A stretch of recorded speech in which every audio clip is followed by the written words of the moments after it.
Welcome back. Cal Park Bros. Jason and I are fresh off this segment discussing the Club Live golf fallout. Third and final segment of the show, we're going to be getting into Draymond Green's thoughts on how physical the 80s and the 90s was. Jason knows better than most. Nothing I love more than a good old, it was always tougher in the 80s and 90s discussion for the National Basketball Association.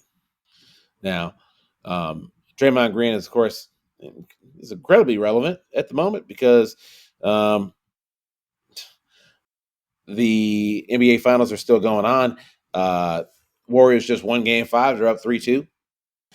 And so, and not only is Draymond Green a goon on this podcast, or his podcast, rather, but he's also got his gig at TNT. And, he's a guy that's out there. He has a social media presence. He's got his own brand. And on Tuesday, last Tuesday, the Warrior enforcer had a funny take on the 80s and 90s. And basically what he said was most of the people that are doing the talking about the 80s and 90s, they were not the enforcers. They were not the guys. They were not the Rick Mahorns. They were not the Bill Lambiers.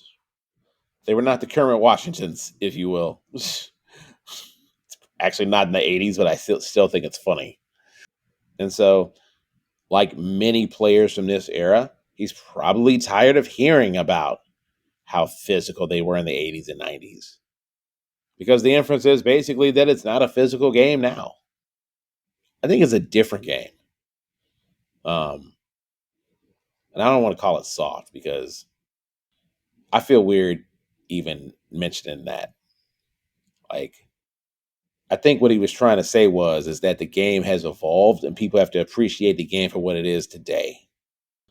He also mentioned something important, which was it's easy to talk about how physical the game was in the 80s and the 90s because they're basically, you were almost effectively incentivized to be a goon in the 80s and 90s. Think about it. There weren't any clear path foul rules.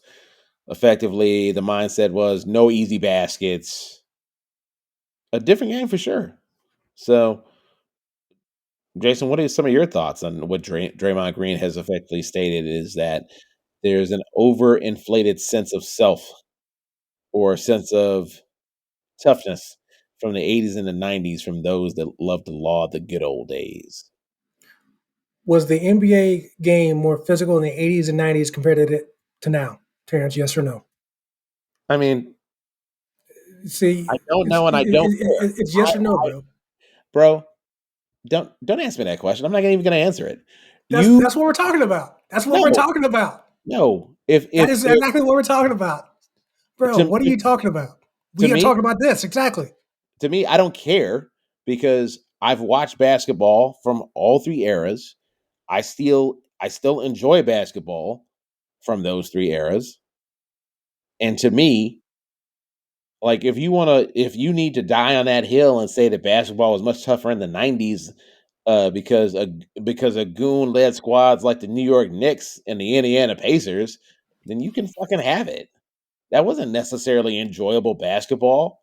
We've even talked about the fact that plotting Big Ten-esque style of play that made up for the fact that you didn't have the best athletes, which actually kind of lends itself to Draymond Green's point, is that those dudes weren't nearly as skilled as many players of today. And I'm not going to go that far. I'm going to say some of these squads had dudes that weren't as skilled as players from the 90s. Go ahead. Bro, you took like a whole minute and a half to not answer a simple yes or no question. Kudos to you for continuing the streak of 61 episodes of never answering a yes or no question that I've asked you in this entire time of the show. Kudos to you for that, folks. Or Terrence. Bro, listen, That yes or no only matters to one person. But that's what we're talking about on this whole topic is this. His opinion about 80s and 90s, blah, blah, blah, blah, blah, more physical or not, right? The answer is yes. It was more physical back then, period. There's no argument. He didn't deny it either. He went in all his roundabout way of talking about other stuff to downplay what people talk about when it comes to that, which is fine. I get why he's defending his era. I would too. He's a wannabe goon, kicking people in the nuts, you know, I wouldn't say he's a unintentional. wannabe goon. I would say he's a He's a full on goon. he's a wannabe goon. Period. As Cedric again, I know this is what we're talking about, but as Cedric Maxwell pointed out in response to Draymond Green, he's one of the guys that will get knocked out in the 80s and 90s. Now, I do agree. But granted, we don't know who Draymond's talking about specifically when he talks about all these guys talking about it, because every guy I've heard talk about the 80s and 90s was a tough guy. Not saying that they're all Rick Mahorn or Bill Laimbeer, who he expressly pointed out, who he acknowledged were those goons back then. But the point is, those guys actually existed back then. They don't exist now because they can't. I feel it's interesting that you would say that they can't exist Because they can't. when you say they can't exist, why is that? Well, number one, as Kenny Smith pointed out also, is that in the 80s and 90s, there are guys who were on an NBA basketball team, which leads to the skill point. But there was guys on the NBA basketball team in those decades, maybe even before, that's all they were there just for that, to be goons. Bill Laimbeer was not a talented basketball player. I think we'll all recognize that. He was there for one reason only: to enforce. Just like hockey has enforcers, back then basketball had enforcers. That was their job to do. That doesn't exist now because it can't. Because those guys would. I wouldn't go that far that he wasn't a talented basketball player. I just hated him immensely because he played for the Pistons. But that doesn't mean necessarily that he wasn't a talented basketball player. I mean, he's better than Draymond Green, yeah, but I mean, they're all going to get into the hall, dude. I had Lambeer's already there, so. Point being, those guys can exist now because they do that once. They'll probably get thrown out of the game because that's how the rules are designed now. I'm not saying that's bad or worse or better or worse, whatever, but it is what it is. Those goons existed in the 80s, 90s. They can't now. That's why I say Draymond is a wannabe goon. And again, he's going to defend his era, and that's just fine, and I get it. But him trying to downplay the fact that the 80s and 90s game is more physical by design, that's just kind of him being a liar, essentially. He's lying to himself. I don't think he's lying. I think what he's lying to himself, bro. Come on. Okay. Just like you can't answer that question. Listen. Because you're going to call off as you don't care. It's either yes or no. It's yes or no. That's the thing. It's not about caring, bro. It's just a yes or no question. It's because I don't care about going to enjoy the era no matter what. I don't have a dog in the fight. That's the thing. And so you can quote Cedric Maxwell, Bill Laimbeer, Rick Mahorn.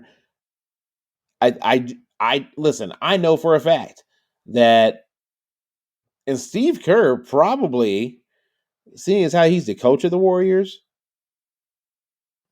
knows how this goes. I mean, there's always jostling for eras. I mean, that's a story as old as time. Wilt Chamberlain joking around with Michael Jordan about making the game easier for one versus making it harder. And yes, there is some validity to that. I mean, hell, they literally widened the free throw lane because Wilt Chamberlain broke basketball. But yeah, there's no validity to 80s, 90s being, harder than it is now. Let me finish. They also introduced, Michael Jordan also had to deal with hand checking. Imagine if Michael Jordan didn't have to deal with hand checking. I mean, you always have to deal with whatever the parameters of the game. You have to deal with them. My only point, Jason. Oh my God. And then I think I'm done talking about it at this point, is that I think it's a mistake to call any era soft. Not calling it soft. I'll go with the term you used. I think the one he used is different. But I think we can still acknowledge the difference is, including the one, that the 80s and 90s was definitely a more physical league. And it may have been more physical back before that too. Who knows? But I think even you will have to self-admit, even though you will never do it on air, that the rules allow itself for the offensive player to do a lot more without being as restricted by the defensive player. Probably apply that to, obviously, in football as well. But keeping it in basketball, again, I know you never say so on air, but you can't deny that. I mean, I won't even fight you on that. But I guess you're about to. So you're about I won't to. even So fight you on that because I stopped caring about that 5 minutes ago. I just wanted to call out that you said that Bill Laimbeer was not a talented basketball player, and he was inducted into the Naismith Memorial Basketball Hall of Fame in 19. Okay, so how many guys are pick any Hall of Fame for sports, and how many guys can you find in the Hall of Fame that probably don't really belong there? Thank you, exactly. Jason, that's preposterous because you're basically saying that you know better than people actually vote for the Hall of Fame. Do fans vote for the Hall of Fame? Do fans vote for the Hall of Fame? This is not the All-Star game. Do fans vote for the Hall of Fame? They do not.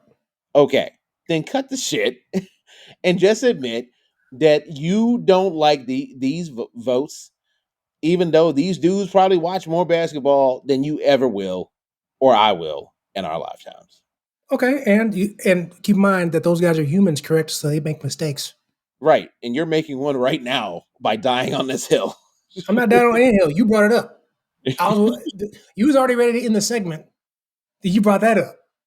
So it's a cherry on top. It's a cherry on top of this 80s and 90s debate Sunday. You think Draymond Green's a Finals MVP worthy player? So move on from that. There you go. No, I think he's a difference maker. Okay, in the segment, bro. Just in the segment. You've already you're done. Yeah, because he's going to be the reason that Curry and company are going to get ring number 4. Oh, okay. Stop it now. And with that said, that wraps up our 80s, 90s Draymond Green special segment.